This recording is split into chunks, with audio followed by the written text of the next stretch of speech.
Welcome back to another inspiring and exciting episode of On Location in Vancouver, but we're actually in Whistler. I'm your host, Zara. The show is hosted and produced with the support of STORYHIVE. It's been an amazing time here in Whistler for the Whistler Film Festival. I believe it's the 24th, 25th year? I think so, 24th, yeah, 24th, right? 24th, because they're celebrating 25th next year. I've had the opportunity to get inspired, to learn from a lot of amazing Canadians, and joining me is someone who I had the opportunity to hear her speak during the talent luncheon, and I looked around me and I said, how do I land this interview?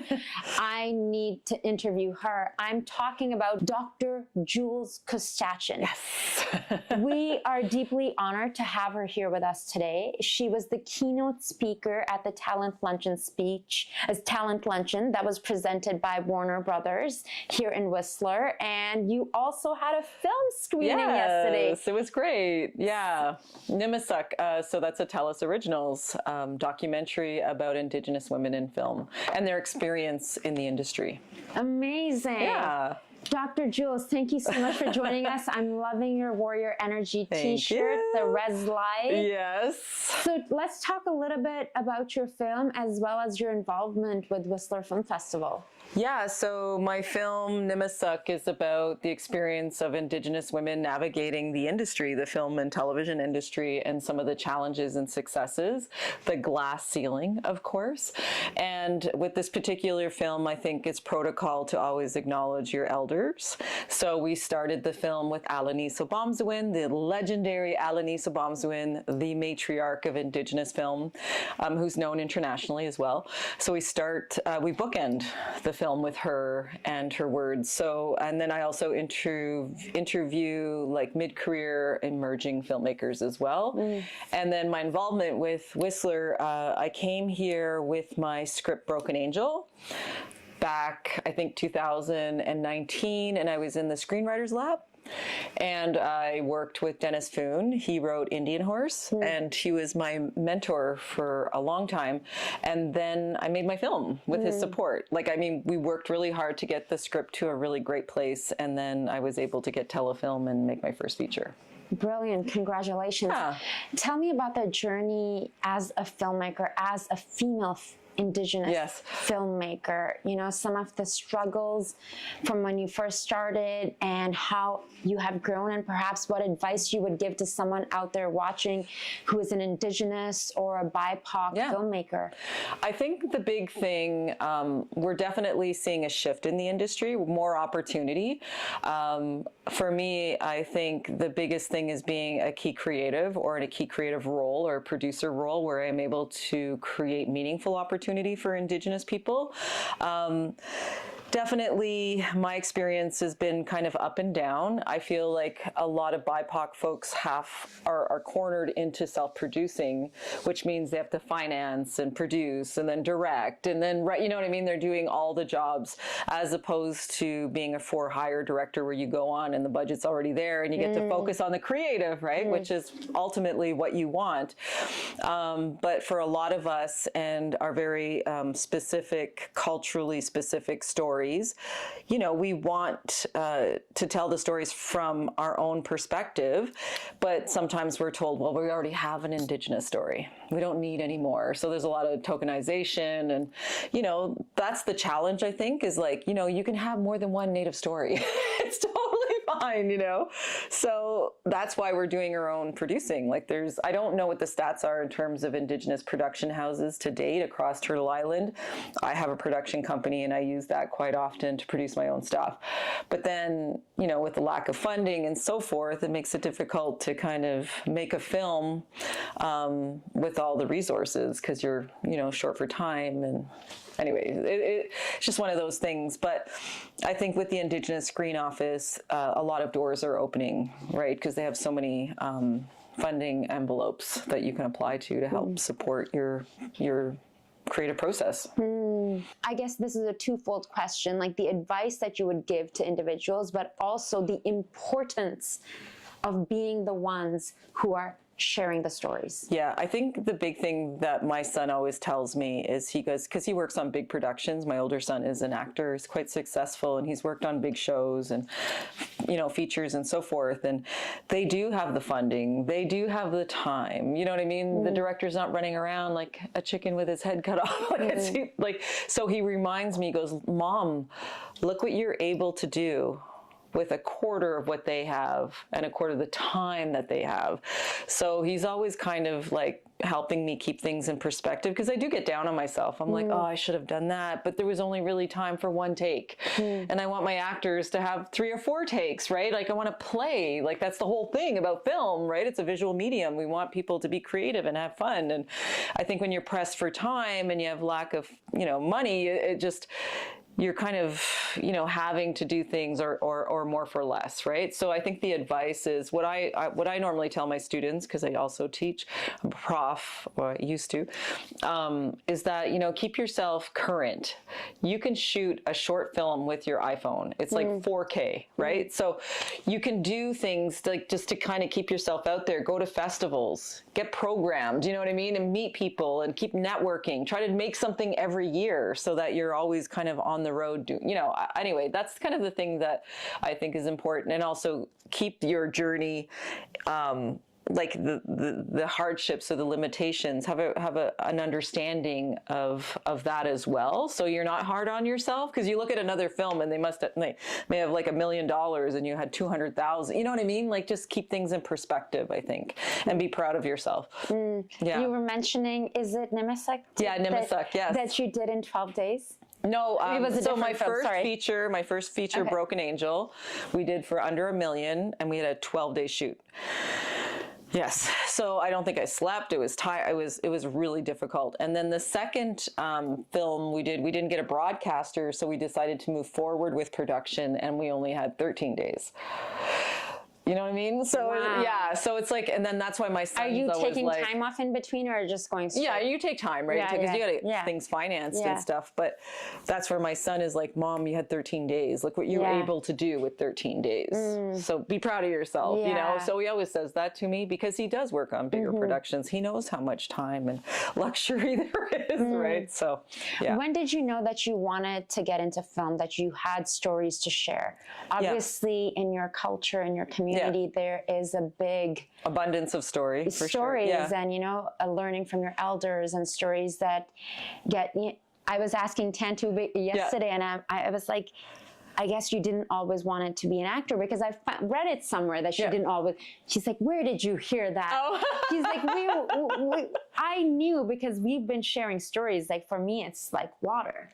Like it's like a duck in water, because like being a performer, it's just who I am. Yeah. So when did you know that this is what you wanted to pursue? I think what's interesting is my mom married when I was young, and he loved cinema. Like he always watched old black and white films and animation and stuff. And I don't know, I think I just caught on there. And then also too, being a child of the 70s in Canada, you know, the National Film Board, we grew up watching a lot of documentaries as kids, right? So they would, you know, rain days bring in the TV and VCR.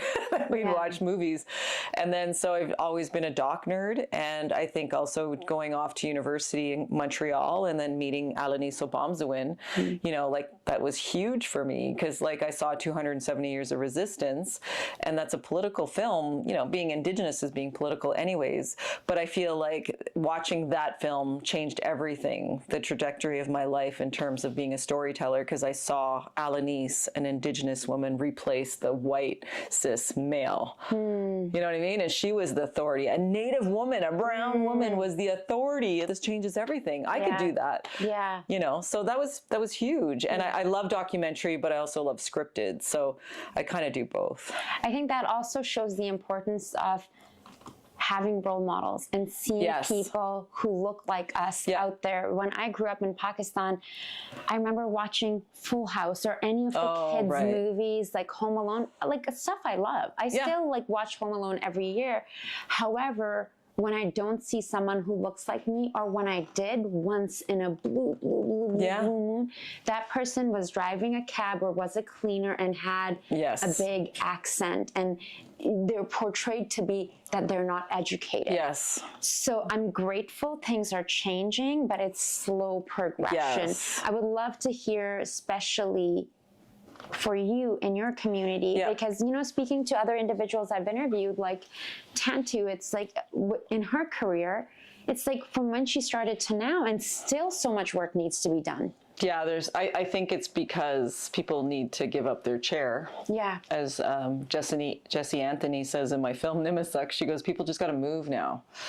You know, like there's just, and hire us. And correct me if I'm wrong. For me, like I find like for a South Asian or Muslim or Middle Eastern man versus a woman, because then you have the other layers. Yes. That as a female, there's like, and then especially when you're on camera, talent, like there's all the layers of this is what I have right now. Intersectionality, yes. Yes, this is what I have right now. I have to make the best and squeeze all the juice that I can out of this right now, because I don't know. I understand I need to trust the universe and trust.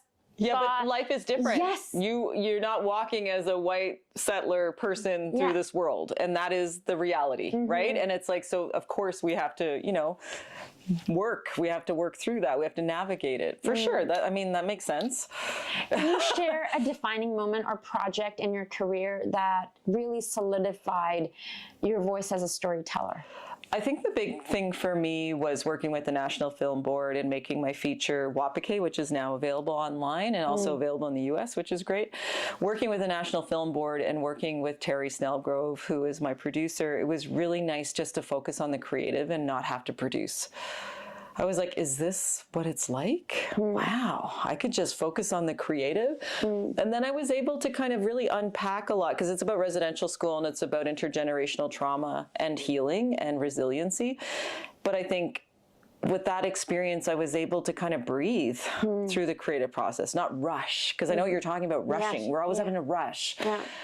But that was the first time where I felt like, oh, wow, is this what it's like? I can actually take the time and do a studio shoot and think through different shots. I'm not like being pressed that we're, you know, running out of time because we have no money.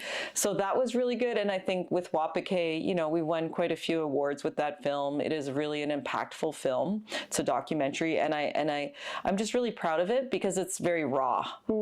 And then I'm also interviewing my mother. You know what I mean? And I think I was really scared, you know, about talking about my experience, about intergenerational trauma, being her daughter, because I didn't want to take away from the residential school survivors experience. But I felt, you know, I'm in my 50s now, so it's like, no, I think it's our time. Like, we're able to kind of clear space and have dialogue about being their children.